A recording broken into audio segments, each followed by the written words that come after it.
Bienvenidos a un nuevo capítulo de Shot Financiero. Hoy la segunda parte de la entrevista a Roque Fernández. Aquí va.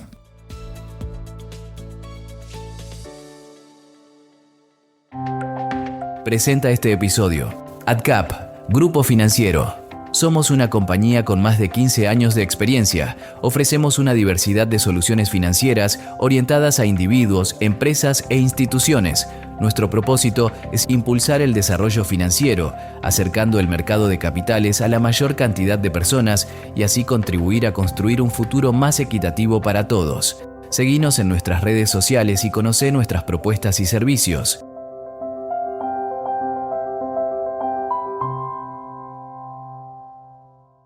Roque, ¿cómo fue su llegada al Ministerio de Economía? ¿Quién lo llamó y le dijo y le hizo la oferta del cargo allá por el 96? El 96. La función mía, yo terminaba el mandato como presidente del Banco Central, creo que por ahí por septiembre, octubre. Me faltaban 2 o 3 meses para cumplir el mandato y volver a lo mío, a mi profesión. Y ahí se empieza a existir el problema Menem-Cavallo, digamos, donde había un cortocircuito político, verdaderamente se tenía que resolver, digamos, porque yo creo que una parte importante del peronismo, si bien reconocía un tema de la contribución importante que hizo Cavallo, también veían que Cavallo era como alguien de afuera que estaba cooptando, si se quiere, al peronismo, porque obviamente pretendía probablemente ser candidato a presidente después de Menem, digamos. Cavallo es alguien con vocación política y lo manifestaba. Entonces ahí hay un problema entre Domingo Cavallo y el peronismo que estaba, digamos, dentro del gobierno. Empiezan, digamos, a correr de que iba a renunciar Cavallo, que Cavallo no iba a seguir. Y ahí Pedro Pou, que era amigo de Bauzá, y Bauzá era asesor de confianza de Carlos Menem, le ofrecen a Pedro Pou ser ministro de Economía.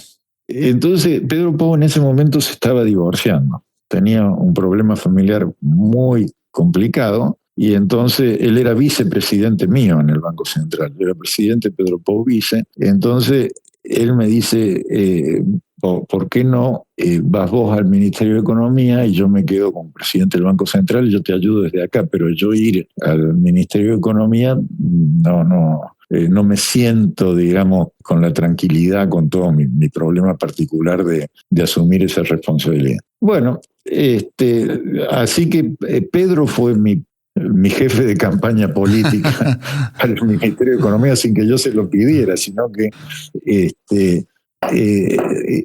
digamos, fue él un poco el gestor. Ahí también estaba Miguel Ángel Broda, lo habían propuesto, Krieger Bacena y Roberto Aleman, eran todos los nombres que circulaban ahí. Y por una razón o por otra, yo sé que Roberto Aleman dijo que no, Krieger Bacena también que no querían.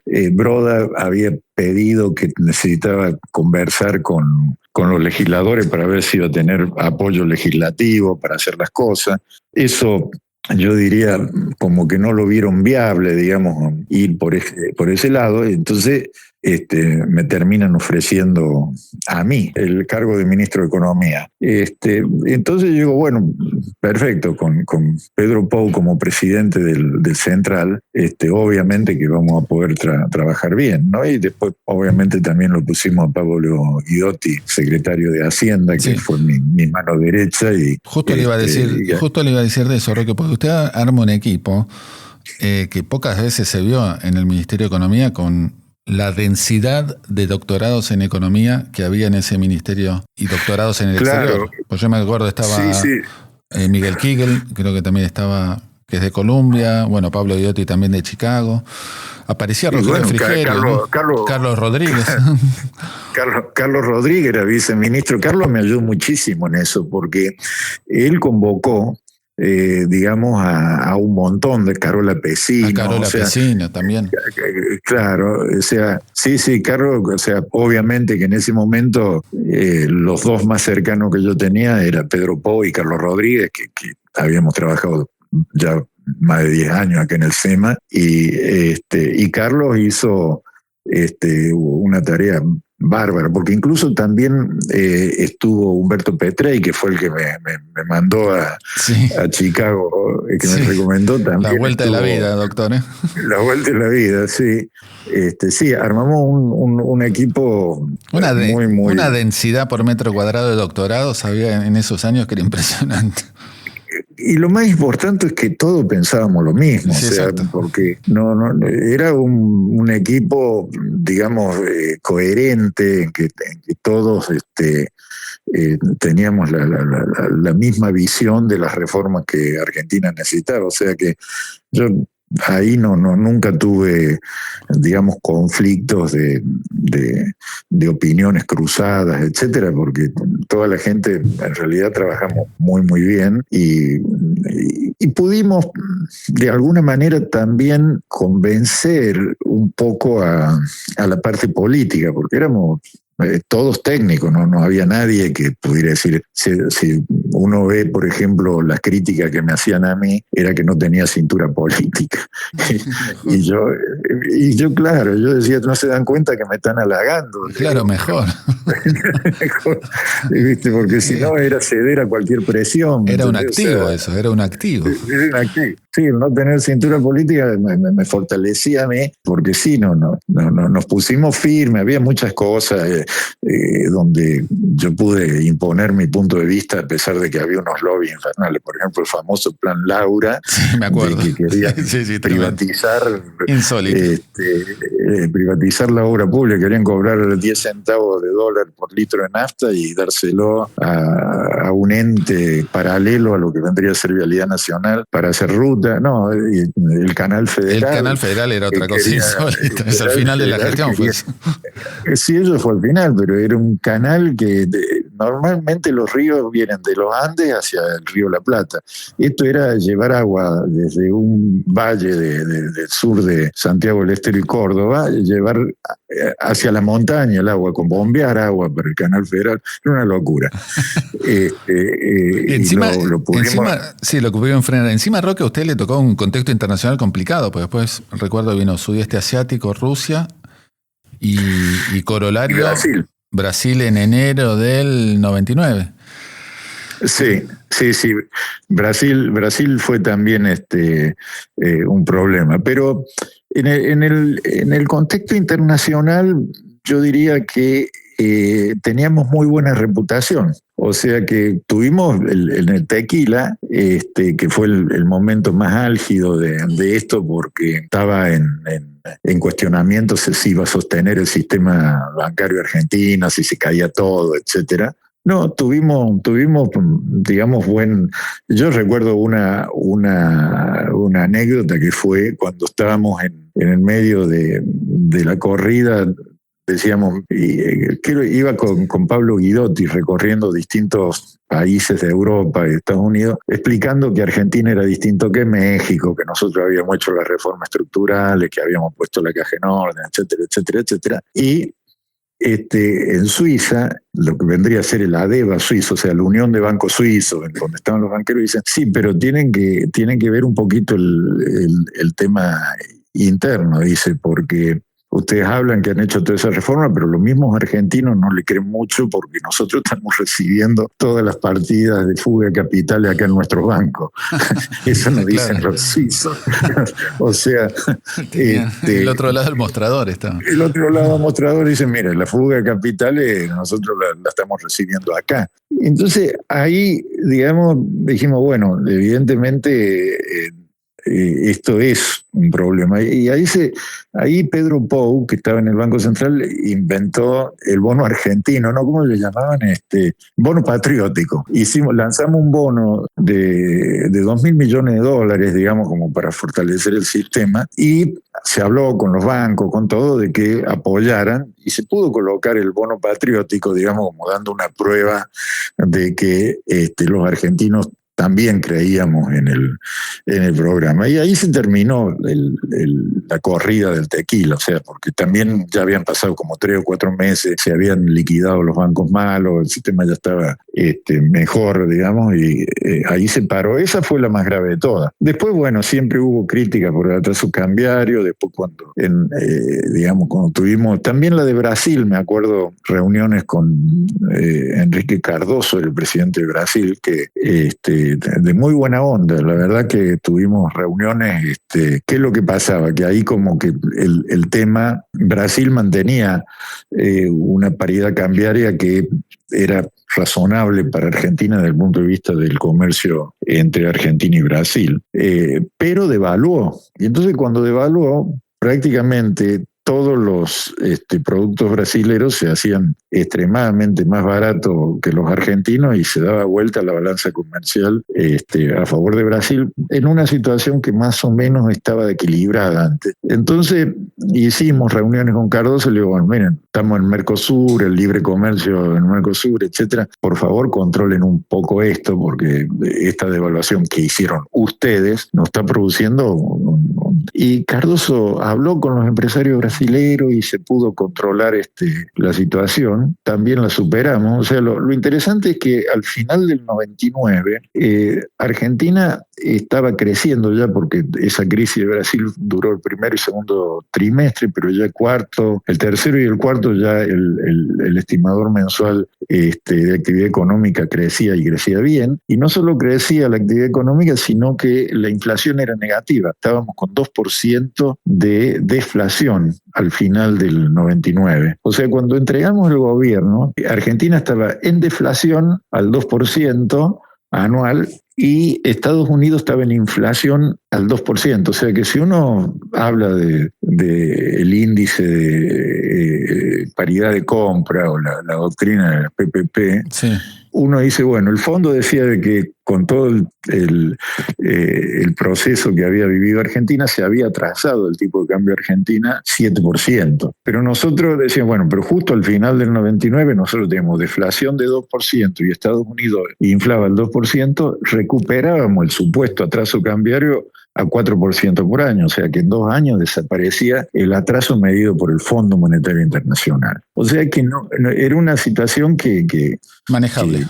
Manejable, totalmente manejable. Lo que pasa es que, bueno, en la campaña, digamos que viene con Duhalde, sí, y de la Rúa, ahí, bueno, lo del impuesto docente, también lo del impuesto docente. Claro, el paro docente, claro, había prometido aumento a los docentes, o sea que cuando se produce el cambio de gobierno, las finanzas públicas se deterioran completamente porque el aumento a los docentes se trasladaba a todo el sector público y eso es lo que desestabiliza la economía a partir del año 2000, digamos, ¿no? O sea, no fue que la convertibilidad produjo atraso cambiario porque era prácticamente inexistente, era muy bajo y estaba corrigiéndose, sino que fue más que nada las políticas fiscales que vinieron después. Y Roque, ¿nos puede contar el intento o los contactos que tuvo en algún momento para dolarizar la economía?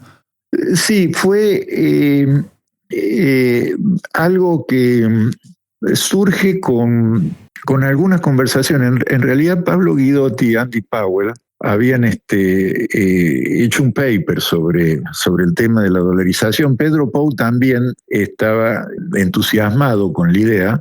¿Por qué? Porque reducía lo que sería el settlement risk, o sea, el momento del cierre de las operaciones. Supongamos que uno está trabajando con 2 monedas y no sabe qué es lo que va a pasar cuando hay que cerrar la operación, si se modifica el tipo de cambio, etcétera. Si está todo dolarizado, hay una sola moneda y daba más seguridad jurídica para el cierre de las operaciones. Y eso era un poco digamos, la visión técnica del tema. A Menem le gustaba la idea de la dolarización.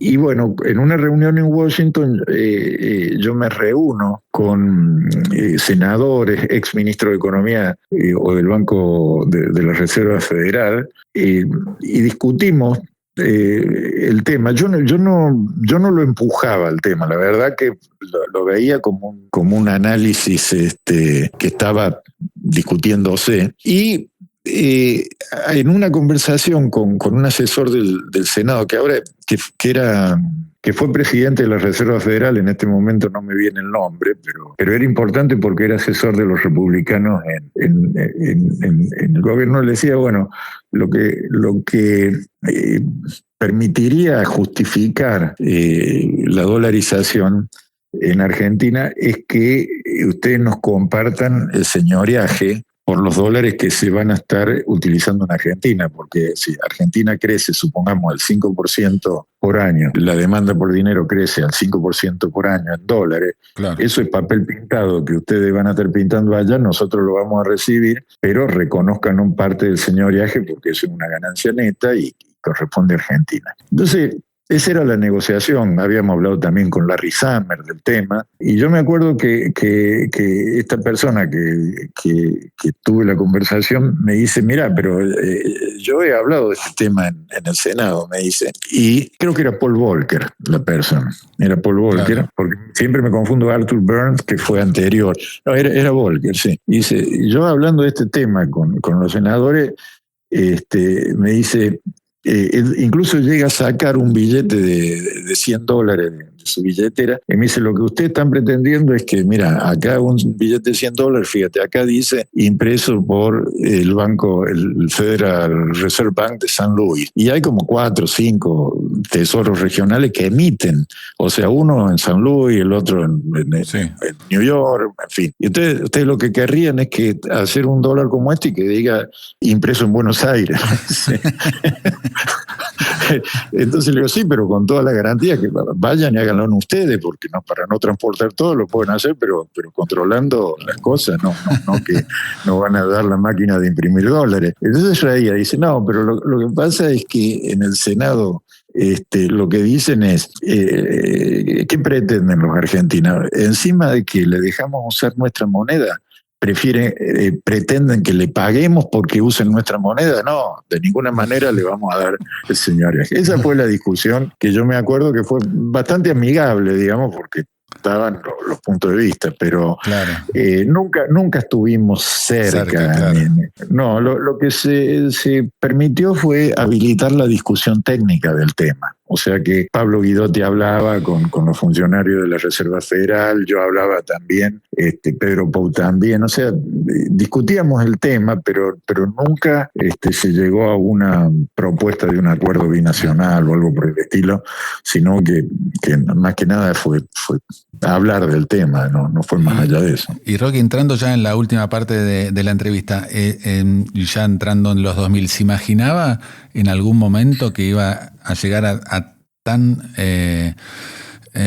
nivel el deterioro económico de la Argentina? ¿Se imaginó alguna vez o usted la vio venir?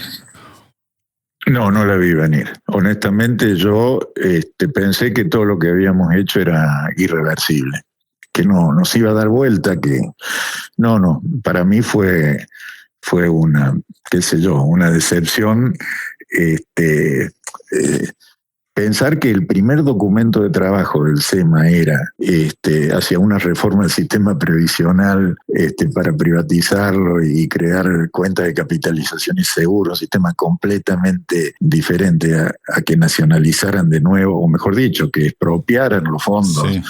Que la gente había puesto en la FJP, eso nunca me lo imaginé. Si yo hubiese sabido que eso iba a ocurrir, ni me hubiera preocupado por tratar de generar una propuesta, digamos, porque Chile lo hizo bien, y eso fue lo que yo dicté en el momento de la reforma. Chile disolvió el ANSES, o sea, directamente lo que Chile dijo es, bueno, los que están en el ANSES, que son jubilados, que están cobrando, van a cobrar de los mismos bancos que administran los fondos previsionales. Pero lo que vamos a hacer es, vamos a calcular ese pasivo contingente, que son los jubilados que ya están, y le colocamos un bono del gobierno que se va a ir liquidando, cubriendo ese déficit entre los aportantes y los pasivos que existen, que necesitan ser cubiertos de otro lado, que no sea de los aportes de los nuevos, porque los nuevos crean su propia cuenta de ahorro y seguro, no para regalárselo a la generación anterior,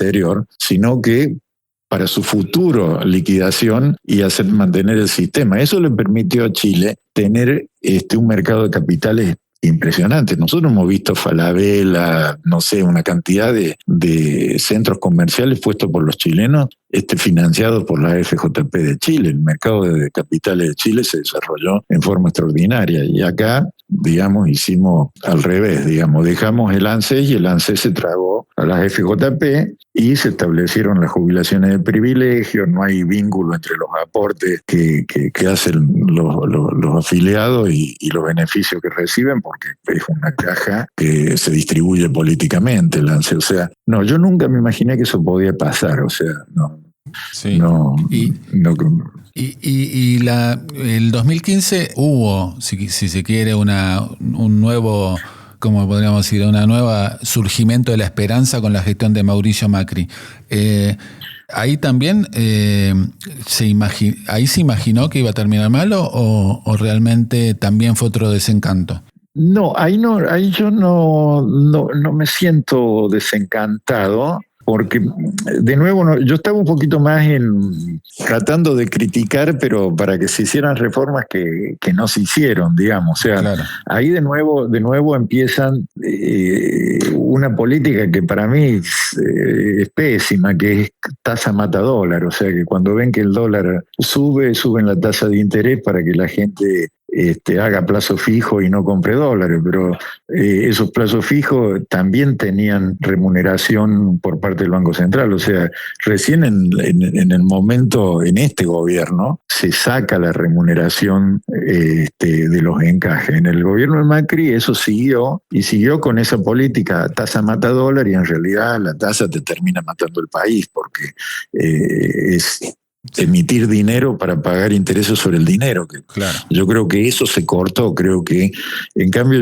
yo criticaba. En el periodo de Macri, ojo, para mí el gobierno de Macri, desde todo punto de vista, era un gobierno amigable para el capitalismo, para la inversión. O sea, no había inseguridad jurídica de la que se temía en el caso del kirchnerismo, digamos. O sea, fue un avance desde el punto de vista de la seguridad jurídica del país, pero no me decepcionó. Yo estaba preocupado porque pensaba que no iba a funcionar. O sea, claro. Me parecía de que el problema iba a ocurrir, y ocurrió, digamos. O sea, ocurrió finalmente, sí.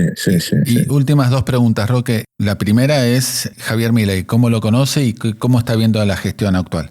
Bueno, yo cuando se realizan las elecciones en el 21, yo trato de trabajar en política por primera vez con el Partido Demócrata de Córdoba. Entonces, yo voy como candidato a senador senador nacional por la provincia de Córdoba, y hago toda una campaña en Córdoba, visitando los pueblos, las ciudades, dando conferencias en la Bolsa de Comercio, en todos lados, y no movía el amperímetro. O sea, cuando hacían las encuestas, no medía. Entonces los asesores me dicen, no, mira, no estás llegando a la gente. Dice, tendría que ver si podés lograr algún vínculo, digamos, con alguien que esté creciendo en las encuestas. Entonces, ¿y como quién? Como Milei.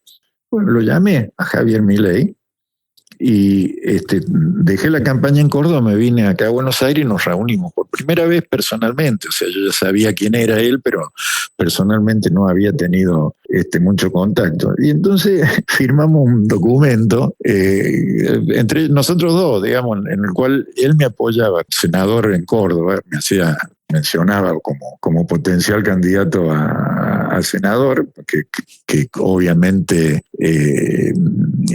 conciliaba con las ideas de la libertad que él tenía, etcétera. Y yo lo apoyaba a él en su candidatura a presidente de la nación, o a la candidatura de él en general, digamos, su carrera política.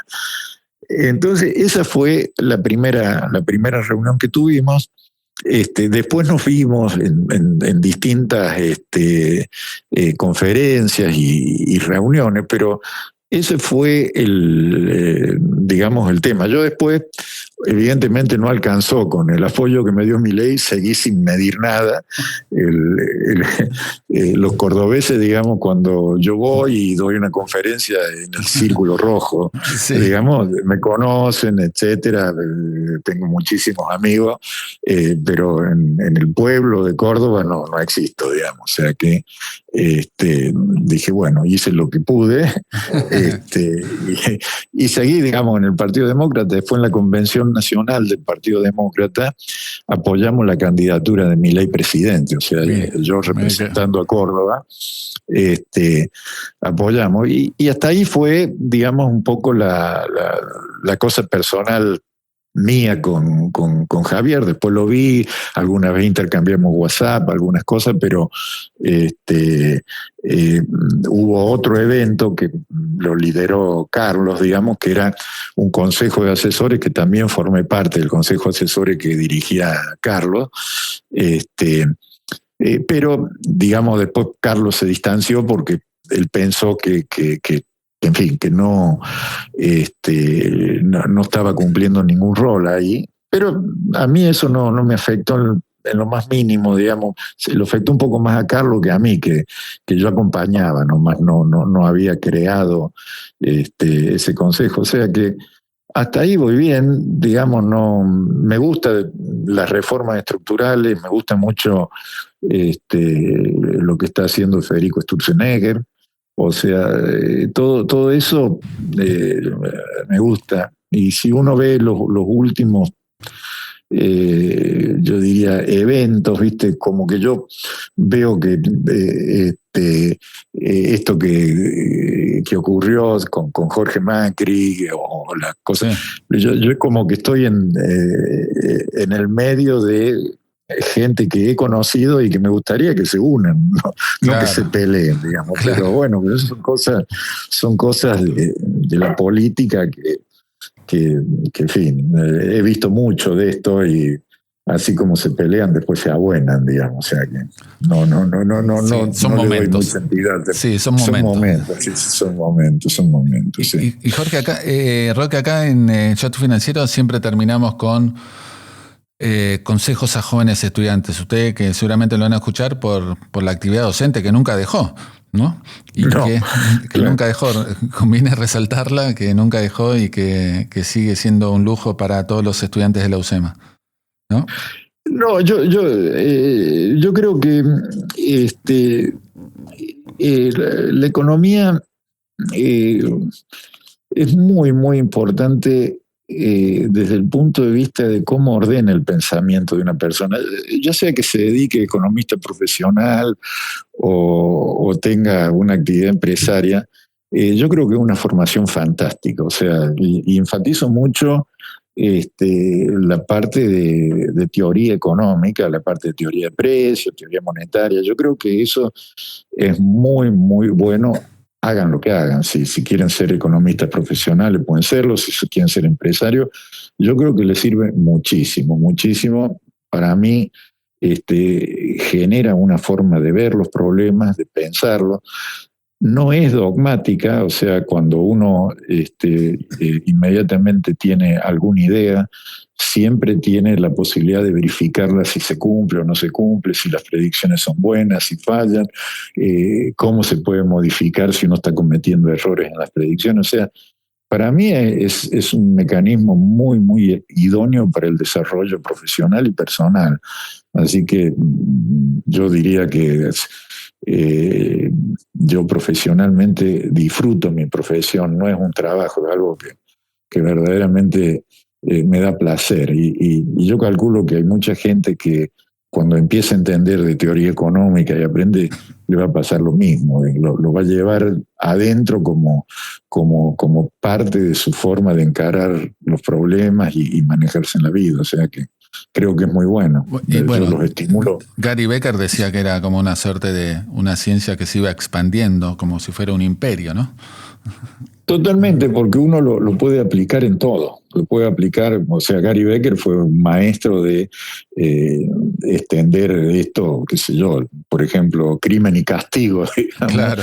Es cómo extender ese trabajo de Becker, pero él ha extendido esto muchísimo a todo esto, porque es una forma de ordenar el pensamiento, es una forma como que uno tiene para poder ordenar cualquier problema, con cualquier problema, desde un problema personal de naturaleza comercial o de otro índole, como que uno lo empieza a plantear siempre en base a eso, cuáles son mis preferencias, cuáles son las preferencias de otra parte, cómo podemos negociar, cómo podemos ganar los dos, o sea, es algo muy útil, muy, muy útil.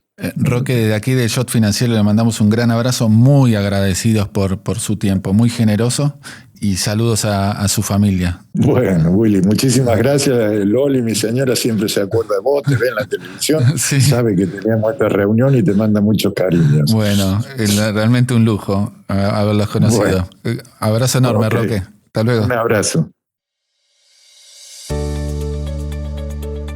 Hasta aquí la entrevista completa a Roque Fernández. No se pierdan el próximo capítulo en una semana en Shot Financiero.